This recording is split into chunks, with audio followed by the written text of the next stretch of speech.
What's going on, YouTube? This is Mark with Waist Deep Wade Fishing, Southwest Florida. How's everyone doing out there? Hope all is well and everyone is doing what they got to do, going through the situation they're going through. So basically, today's topic on the outcome of what these events are going to have on our waters. Just to give you an idea. If you look across the United States and the globe, because of the stay-at-home order, pollution is down. Carcinogens in the air are down. All the stuff that we do on a day-to-day basis that causes damage to the environment, everything is down because of this. So in light of it being a bad situation, because of the stay-home order, it's actually doing good from Mother Earth.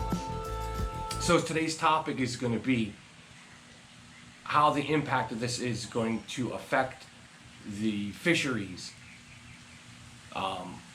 basically everywhere.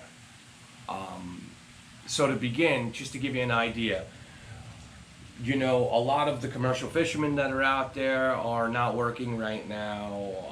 The spring breakers are gone, the weekend warriors. There are still some out there, but nowhere near as many as there should be at this time of year, especially in my area, which means less boat traffic, less pollution, and more wildlife and more activity because, let's call it what it is, the waters are quiet. So I don't really have the statistics yet on what that's doing to the fisheries. What's it doing to the redfish? What's it doing to the snook? What's it doing to the trout? What's it doing to the tarpon? Are the migrations going to change? This is what I do know. I do know from people that I have spoke to that are out there and the research that I've done that the pods of bait are bigger and are thriving more than ever. All of the local spots that I go to right now, the water is gin clear. There's bait all over the flat, and it's not just one type of bait, it's all type. There people are telling me they're seeing crab out there, they're seeing glass minnows out there, they're still seeing a little bit of shrimp out there. The rays are out there, the dolphins are out there, the mullet are out there, and it just seems like because it's quiet on the water and there's not that much boat traffic and there's no interference by us, that the waters are teeming with life.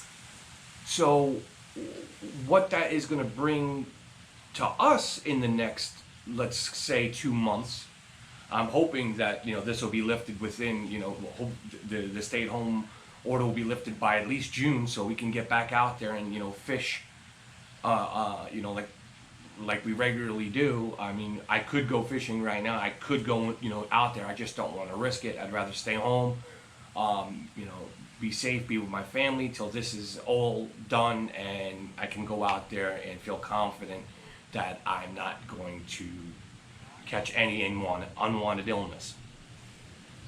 So here's what we know so far as the waters. As far as Mount Lachey, Pine Island, the snook and the reds, it's teeming with them. They're everywhere.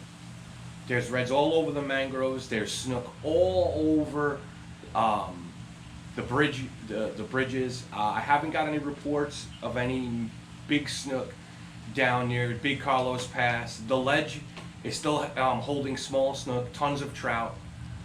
Burnt Store, the sandbar, there's been a couple of cobia out there. There's been tarpon located in pods coming up and down the bar, so that means the tarpon are coming in with their regular migration. Let's see what else.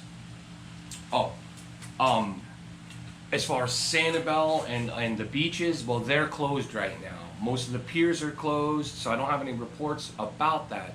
But the people that have been on the boats have said that when they were going over the flats, they were seeing, schools not just, you know, schools of snook, schools of redfish, and it just seems like now, because of the lack of people on the water, you know, jet skiing, kiteboarding, fishing, kayaking, frolicking in the water, that more and more fish are coming in.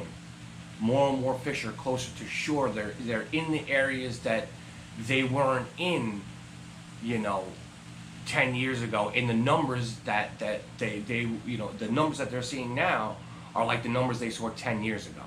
So that's excellent news. That means good fishing for all of us. Now I happened to see a couple of reports about people that have been out there, and the people that have been out there and lucky enough to find a spot where they could put a kayak in, and not get hassled. Some of the videos I watch, they're catching huge fish out in my local spots that I go to. So, you know, that's good news.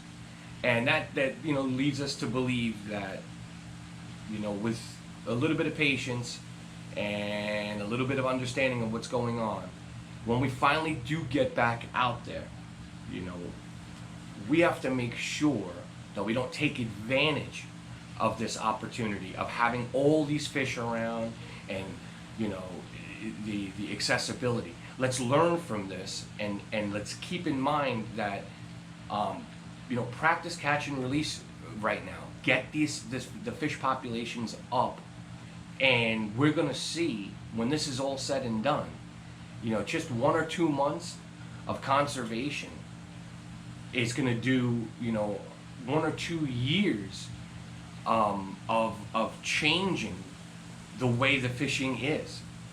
And I can see it already from the reports that I'm getting. Okay? It's teeming with life out there, and I hope everyone, you know, as excited as I am about getting back out on that water and doing what we do. So, you know, the first thing that I'm going to be doing is, you know, I'm going out there and I'm going to be fishing for trout and redfish. That's the first thing I do. Now, if I can get out before June, you know, that's what I'll be doing. But if, you know, if it's, you know, mid-June, July, before we can get on the beaches and start fishing, well, you know, I'm going after some of those 40-plus females that are going to be on the trough lines running up and down those beaches.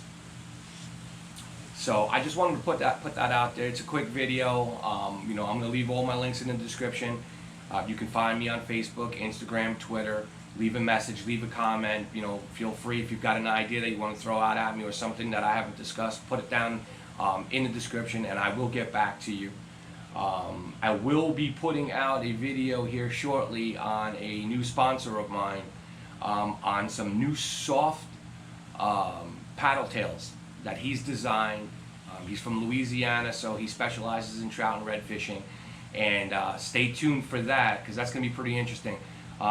These types of the type of baits that he's designed, and the colors, I've never seen them before, and I'm going to be curious to see if they're going to work in our water. So I'm going to be doing a full video on that.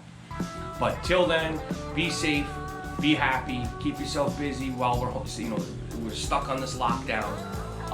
Feel free to tune into any of my videos if you like my content, and you know, you are a flats fisherman, inshore, offshore. You fish from a bridge, you fish from the beach, you wade fish like me. Please hit the subscribe button.